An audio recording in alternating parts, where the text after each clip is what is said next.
இது ஒரு பாதகஸ்தானமாகவும் நாம் எடுத்துக்கொள்ள வேண்டும். ஏனென்றால் ரிஷபத்திற்கு மகரம் என்பது பாதகஸ்தானத்தில் வருகிறது. இப்ப இனிமே என்ன நடக்கும் அப்படின்னா, இவங்களுக்கு தொழில் ஸ்தானம், ஜீவனஸ்தானம் பலம் பெறுகிறது. அதுல 2 கிரகத்துக்கு திக்பலம்.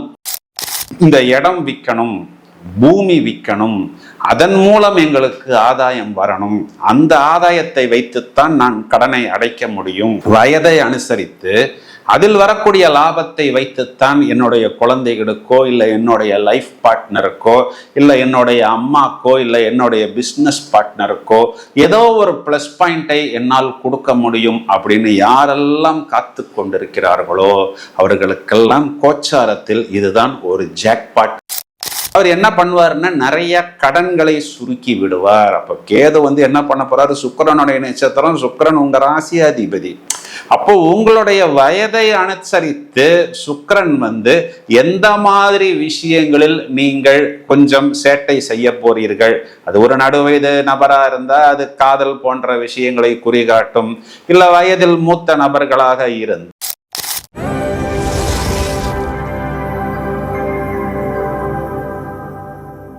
ரிஷபராசிக்கு பலன் சொல்றதுக்கு ரொம்ப நேரமா காத்துக்கிட்டு இருக்கிறேன். ஏன் அப்படின்னா, ஒரு 4 கிரகங்கள் இவர்களுக்கு 9ஆம் இடத்திலிருந்து 10ஆம் இடத்திற்கு போவதற்கு தயாராக இருக்கிறது. இதுல என்னன்னா, புதன் சுக்கிரன் கூட்டணி இவர்களுக்கு பாக்யஸ்தானத்தில் இது நாள் வரை இருந்தாலும் இது ஒரு பாதகஸ்தானமாகவும் நாம் எடுத்துக்கொள்ள வேண்டும். ஏனென்றால் ரிஷபத்திற்கு மகரம் என்பது பாதகஸ்தானத்தில் வருகிறது. இப்ப இனிமே என்ன நடக்கும் அப்படின்னா, இவங்களுக்கு தொழில் ஸ்தானம், ஜீவனஸ்தானம் பலம் பெறுகிறது. அதுல 2 கிரகத்துக்கு திக்பலம் அப்படிங்கிற ஒரு அமைப்பு வருகிறது. இப்போ 10ஆம் இடம் என்று சொல்லக்கூடிய தொழில் ஸ்தானத்தில் இவர்களுக்கு இந்த கூட்டணியானது கண்டிப்பாக தொழிலில் ஒரு பிரமாதமான ஒரு ஜாக்பாட்டை ஏற்படுத்தும். இது இவங்களுக்கு மட்டும்தான் ஏற்படுத்துமா அப்படின்னு பார்த்தா மொத்த குடும்பத்துக்கே ஏற்படுத்தும். ஏன் அப்படின்னா, இவங்க லைஃப் பார்ட்னரை குறிகாட்டக்கூடிய செவ்வாய்க்கும் திக்பலம், இவங்களுடைய குழந்தைகளை குறிகாட்டக்கூடிய புதனுக்கும் திக்பலம். இதெல்லாமே பார்த்தோம் அப்படின்னா, முதல்ல இவங்களுக்கு இவங்களுடைய லைஃப் பார்ட்னர், பிஸ்னஸ் பார்ட்னர் மூலமாக ஆதாயம், இவர்கள் மூலமாக அவர்களுக்கும் ஆதாயம் அப்படிங்கிற மாதிரி எடுத்துக்கொள்ளலாம். இதையும் தவிர நிறைய கடனிலிருந்து வெளிவரக்கூடிய அமைப்பு. ஏன்னா இங்கு 5ஆம் அதிபதியும் 6ஆம் அதிபதியும் சேர்ந்து 10ஆம் வீட்டில் அமர்கிறது. அப்போ கடனிலிருந்து வெளியே ஒரு பிளஸ் அப்படிங்கக்கூடிய அமைப்பு. இந்த இடம் விற்கணும், பூமி விற்கணும், அதன் மூலம் எங்களுக்கு ஆதாயம் வரணும், அந்த ஆதாயத்தை வைத்துத்தான் நான் கடனை அடைக்க முடியும், வயதை அனுசரித்து அதில் வரக்கூடிய லாபத்தை வைத்துத்தான் என்னுடைய குழந்தைகளுக்கோ இல்லை என்னுடைய லைஃப் பார்ட்னருக்கோ இல்லை என்னுடைய அம்மாக்கோ இல்லை என்னுடைய பிஸ்னஸ் பார்ட்னருக்கோ ஏதோ ஒரு ப்ளஸ் பாயிண்டை என்னால் கொடுக்க முடியும் அப்படின்னு யாரெல்லாம் காத்து கொண்டிருக்கிறார்களோ அவர்களுக்கெல்லாம் கோச்சாரத்தில் இதுதான் ஒரு ஜாக்பாட் அப்படிங்கிற மாதிரி கண்டிப்பாக எடுத்துக்கொள்ளலாம்.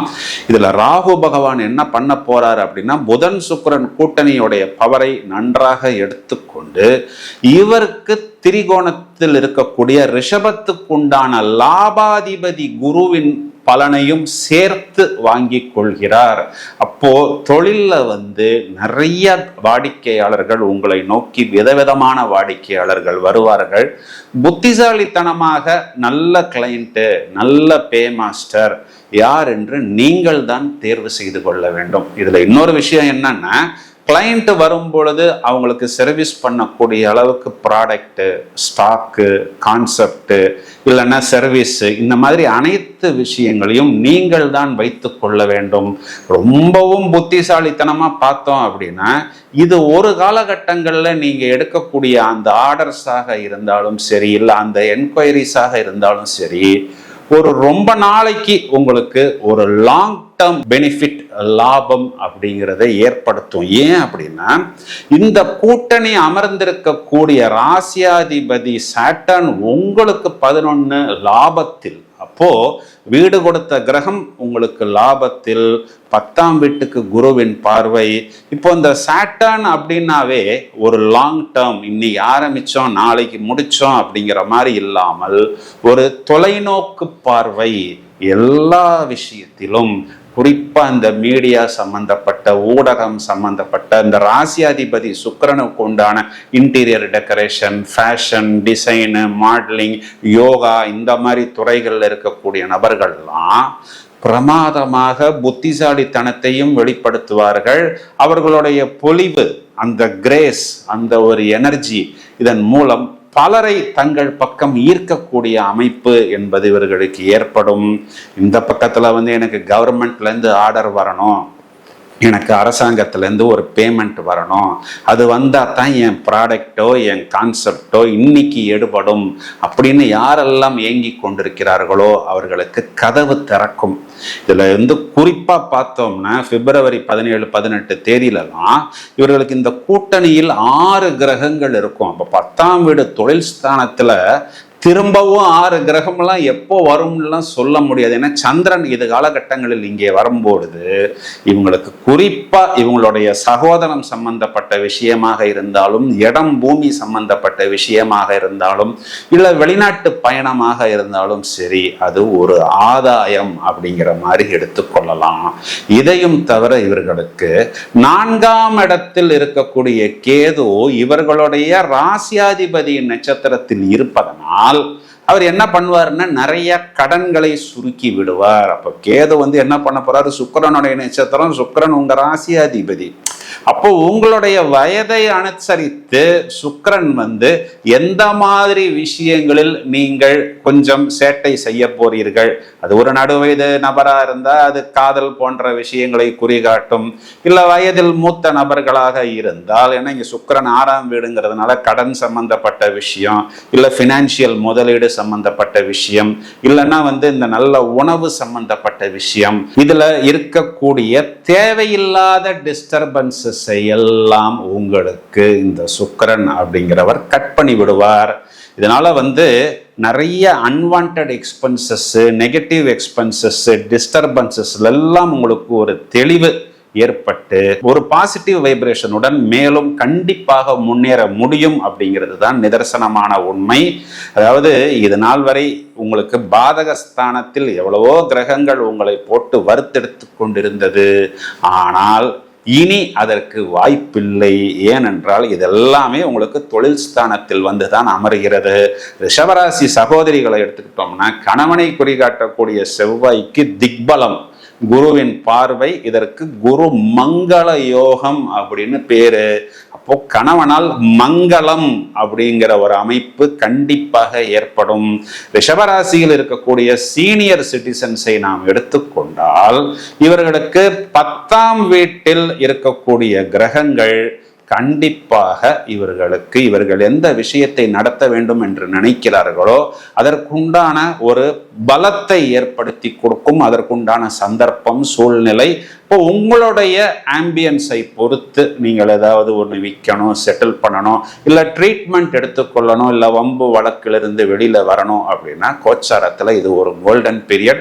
ரிஷபராசியில் இருக்கக்கூடிய குழந்தைகளை எடுத்துக்கிட்டோம் அப்படின்னா, ராசியாதிபதியுடன் உங்களுக்கு புத்தி காரகன் புதன் சேர்க்கை. அப்போ உங்களுடைய புத்தி அப்படிங்கிறது கண்டிப்பாக ஆக்கப்பூர்வமான சப்ஜெக்ட் ஓரியன்டான விஷயங்களைத்தான் தேடி பயணிக்கும் அப்படிங்கிறதை தீர்க்கமாக நம்மளால் சொல்ல முடியும். இதில் தேவையான விஷயங்களை மட்டும் நீங்கள் எடுத்துக்கொள்ளுங்கள். ஏன்னா இந்த கூட்டணி இருக்கக்கூடியது காற்று ராசியில். அப்போ காற்றுங்கிறது நீங்க இந்த இன்டர்நெட் டெக்னாலஜி எல்லாம் குறிகாட்டுகிறது. இதில் ஏகப்பட்ட விஷயங்கள் கொட்டி கிடக்கிறது. நமக்கு தேவையான விஷயங்களை மட்டும் நாம் எடுத்துக்கொள்வோம். தேடி தேடி பார்த்தாலும் ரிஷபராசிக்கு மைனஸ் பாயிண்ட் அப்படின்னு சொல்வதற்கு வேறு எதுவுமே இல்லை. வருடாந்திர கிரகங்கள் குரு 2ஆம் இடத்தில், லாபஸ்தானத்தில் இவர்களுக்கு சாட்டான், ஜீவனத்தில் ராகு. வழிபட வேண்டிய தெய்வம் திங்கட்கிழமைகளில் உங்க வீட்டுக்கு பக்கத்தில் இருக்கக்கூடிய மகா கணபதி வழிபாடு உங்களுக்கு ஒரு நல்ல ஏற்றத்தையும் முன்னேற்றத்தையும் கொடுக்கும். இப்பொழுது நாம் இவ்வளவு நேரம் பார்த்த பலன்களுக்கு உண்டான கிரக நிலைகளை எடுத்துக்கொள்வோம். இந்த பிப்ரவரி மாதத்துக்கு உண்டான கிரக நிலைகள்ல பார்த்தோம்னா வருடாந்திர கிரகங்களில் எந்த விதமான மாற்றமும் இல்லை. சனி பகவான் அதே மீன ராசியில் தான் இருக்கிறார்.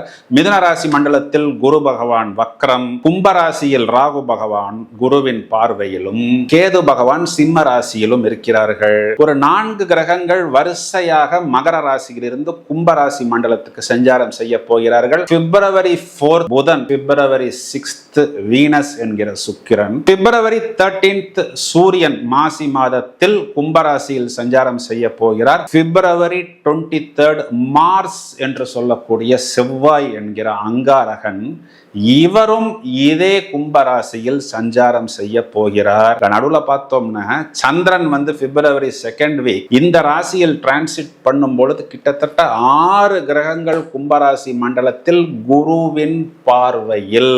இதுல நம்ம தேடி பார்த்தோம்னா குருமங்கள யோகம், சிவராஜ யோகம், இந்த மாதிரி நிறைய யோகங்கள் வருகிறது. இப்போ நாம் சொன்ன இந்த பலன்கள் அனைத்துமே கிரகங்களின் கோச்சார அடிப்படையில் உங்களுடைய ராசிக்கும் உங்களுடைய லக்னத்துக்கும் சொல்லப்படுகிறது. இப்போ ஒரு நபர் மிதுன ராசி கடக லக்னம்னா மிதுனத்துக்கு உண்டான பலனையும் பார்த்து கொள்ள வேண்டும், கடகத்துக்கு உண்டான பலனையும் பார்த்து கொள்ள வேண்டும். இதற்கு மேல் இந்த பலன்களை துல்லியமாக கணிக்க வேண்டும் என்றால் உங்களுடைய ஜனனகால ஜாதகத்தில் இருக்கக்கூடிய துவாதச பலன்கள், தசா புத்தி, ஆட்டம், பிராணன், சூட்சுமம் வரை துல்லியமாக கணிதம் செய்யும் பொழுது அதற்குண்டான பலன்களை நாம் மேலும் விவரமாக தெரிந்து கொள்ள முடியும். அதற்கு நீங்கள் ஒரு தெளிவான ஜோதிடரை அணுகிக் கொள்ளலாம். மேலும் நிறைய பதிவுகள் தயாரித்துக் கொண்டிருக்கிறோம். இதனை உங்களது நண்பர்களுக்கும் உறவினர்களுக்கும் ஷேர் செய்யுங்கள். தொடர்ந்து இணைப்பில் இருங்கள். வாழ்த்துக்கள். Thank you friends.